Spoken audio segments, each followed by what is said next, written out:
ओडिशा खाद्य आयोगर 2 जन सदस्य बरगढ़ जिला गस्तर आसिछन्ति दयानिधि दास और अक्षय कुमार बेहरा।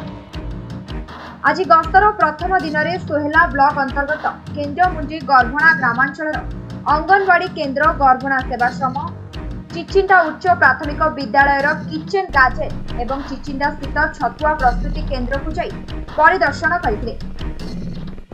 सेठारे पिलामानंकु बंटन करा जाउतबा मध्याह्न भोजन एवं छतुआर गुणात्मक मान जांच करबा सह स्वच्छता उपरे गुरुत्व देई विद्यालय परिसर रे पिलामानंको गुणात्मक दक्षता विकास निमंते पनिपरिबा चाष करबाकु उपदेश दैथिले।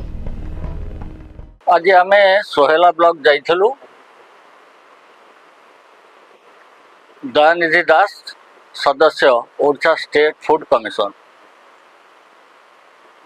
अक्षय बेहरा अच्छा मो सहित सदस्य Odisha state food commission.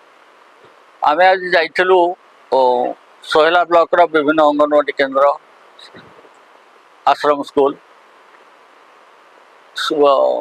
Mid day meal देखिलु विभिन्न विद्यालय, तापर छतुआ प्रस्तुत केन्द्र ये सब जाइलु देखिलु तनव कलु। आम देखिलु जे अंगनवाड़ी केन्द्र गुटिक आम सहित अधिकारी ब्लॉक लेवल अधिकारी माने सब थे।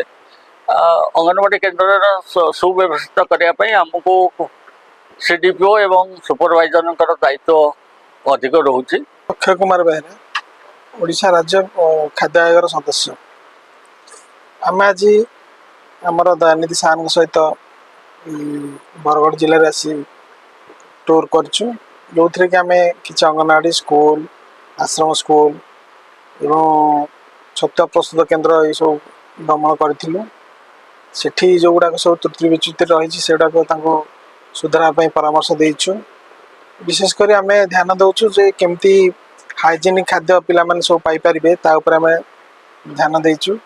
जेमती सुस्थ खाद्य खाई पिला माने भले रहिबे, पिला मानकर हाथ खाया पूर्व धोइबे, साबुन धोइबे, हैंड वाश धोइबे एवं रोषे घर परिष्कार परिच्छन्नता उपर आम अधिक ध्यान देचु।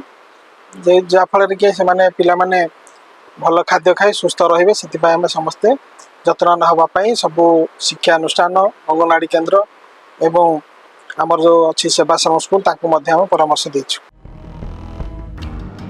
ओडिशा खाद्य आयोग सदस्य गस्त समय गोष्ठी उन्नयन अधिकारी करिश्मा मिश्रा, भारप्राप्त सीडीपीओ एवं अतिरिक्त जिला मंगल अधिकारी सिद्धार्थ पट्टनायक समेत अतिरिक्त जिला शिक्षा अधिकारी एवं अन्य विभागीय अधिकारी और कर्मचारी उपस्थित थे। बरगढ़ सुभाष चंद्र साहू का रिपोर्ट, समय लाइव।